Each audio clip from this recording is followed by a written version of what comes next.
Hello, good evening to all of you. My name is Keshav Sharma. I am your maths faculty at Kotel academy Rajwada. देखिए मेरे भाई, आज अपन लोग टाइम स्पीड एंड डिस्टेंस में ट्रेन्स के कंसेप्ट पे बात करेंगे कि ट्रेन्स का कैसे क्या कंसेप्ट रहता है. तो ट्रेन के कंसेप्ट या कहीं अपन ट्रेन से रिलेटेड क्वेश्चंस को करने के लिए तुम्हें कुछ चीज़ें याद रखनी पड़ती हैं. जैसे अगर मैं आदमी या फिर पोल की बात जब भी करूँगा तो इनकी जो लेंथ होगी वो काउंट नहीं होगी. और जब अपन बात करेंगे इसमें प्लेटफॉर्म के बारे में या फिर अपन ब्रिज के बारे में तो उसकी लेंथ काउंट होगी. ठीक है, इतनी सी चीज़ बस आपको याद रखना है. और पूरा ये टाइम स्पीड डिस्टेंस से मिलता है. जैसे अगर रेलगाड़ी एक दूसरे की तरफ आ रही है तो आप लोगों की रिलेटिव स्पीड हमेशा प्लस होगी, और एक ही दिशा में जा रही हैं तो रिलेटिव स्पीड अपना माइनस होगा. लेकिन एक चीज़ आपको याद रखनी है, इसमें हमेशा दोनों रेलगाड़ियों की लंबाइयाँ जोड़ी जाती हैं. अपन कहीं प्लेटफॉर्म होता है तो उसकी लंबाई भी जोड़ी जाती है, घटाई कभी नहीं जाएगी. ठीक है, इतनी सी बात है. और अपन सबसे पहले एक बेसिक क्वेश्चन देखते हैं, फिर अपन स्टार्ट करते हैं. पहला क्वेश्चन आप लोगों के सामने आ रहा होगा. ए ट्रेन 100 मीटर लॉन्ग, यानी कि एक ट्रेन 100 मीटर लंबी है जो कि 36 किलोमीटर प्रति घंटे की चाल से चल रही है. बताइए एक आदमी को कितने समय में पार कर जाएगी. तो आप लोगों ने क्या बोला कि जो ट्रेन की लंबाई है, लेंथ, वो 100 मीटर है, और जो स्पीड दे रखी है वो तुम्हें दे रखी है किलोमीटर पर आवर में. तो सबसे पहले इसे चेंज करना पड़ेगा. अब इसे तुम चेंज करोगे तो 5/18 का गुणा करोगे, इसका मतलब अपने पास 10 मीटर पर सेकंड आए. ये उसकी स्पीड हो गई. अब तुम्हें क्या चाहिए? तुम्हें चाहिए टाइम.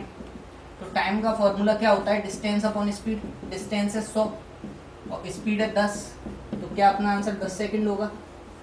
यही इस सवाल का आंसर है. इतनी सी बात थी. अब अपन अगला क्वेश्चन देखते हैं. इसी पर अगला क्वेश्चन आप लोगों के सामने आ रहा होगा. ये कुछ बहुत ही बेसिक क्वेश्चन है, जहाँ से मैंने स्टार्ट किया. धीरे धीरे तुम्हें अच्छे लेवल पर लेके जाएंगे.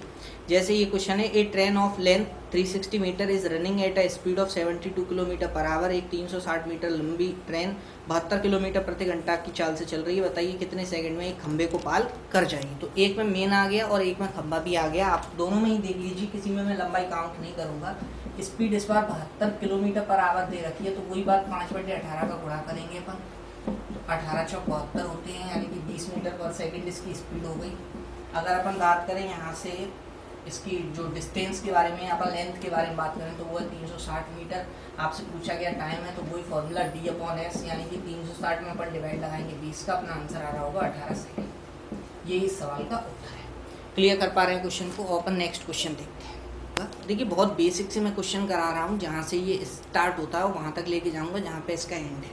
देखो, a train of length 240 metre is running at a speed of 72 kilometre per hour. How long would it take to cross a 120 metre platform. यानी कि एक ट्रेन जो कि 240 मीटर लंबी है, 72 किलोमीटर प्रति घंटे की चाल से जा रही है. बताइए 120 मीटर लंबे प्लेटफॉर्म को कितने समय में पार कर जाएगी.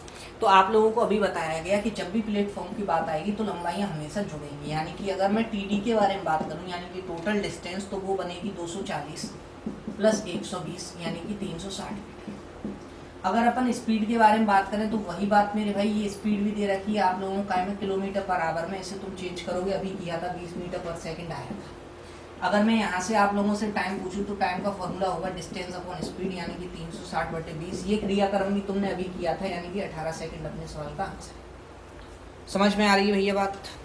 इतना सा क्वेश्चन था ये. अब अपन अगला क्वेश्चन देखते हैं. ट्रेन पे बेस्ड क्वेश्चन आ रहा होगा. A train is travelling at a speed of 90 kilometre per hour cross a bridge in 36 second. एक ट्रेन है जो कि 90 किलोमीटर पर आवर की स्पीड से चल रही है, 36 सेकंड में एक ब्रिज यानी कि पुल को पार कर जाती है. Another train which is 100 metre smaller. एक और ट्रेन है जो उससे 100 मीटर छोटी है, 45 किलोमीटर पर घंटे की स्पीड से चल रही है. तो बताइए वो ब्रिज को कितने समय में पार कर जाएगी. In how much time will it cross the bridge.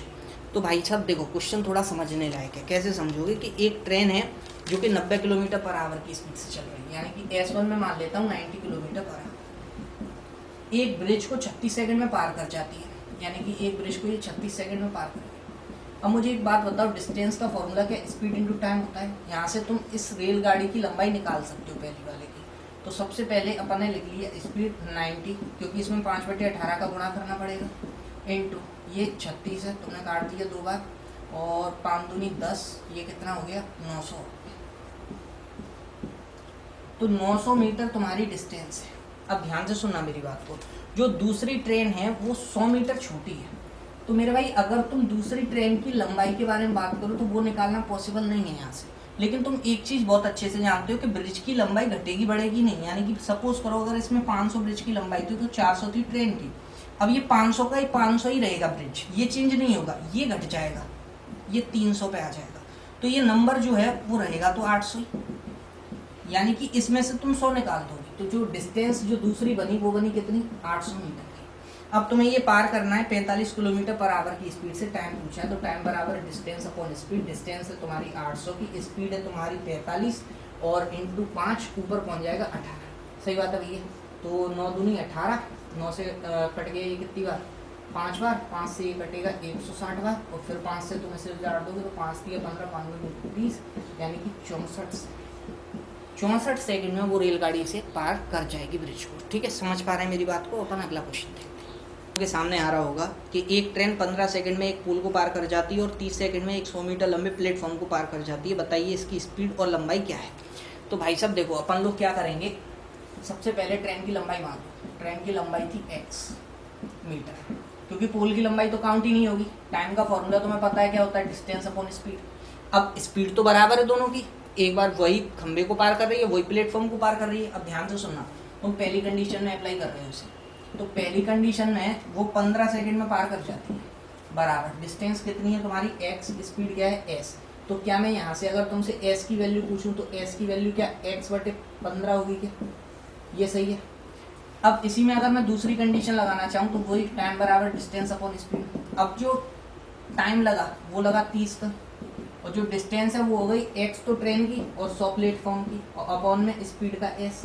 तो क्या इसे मैं ऐसे लिख सकता हूँ x + 100/30। क्या इन दोनों को तुम कंपेयर कर सकते हो, तो तुम लोग बोलोगे जी सर बिल्कुल कर सकते हैं। 30 बराबर x/15, तो तुमने ये उजाड़ दिया दो बार, ये 2 इस साइड में जाएगा और ये x इस साइड में जाएगा, तो क्या x की वैल्यू 100 मीटर आएगी क्या।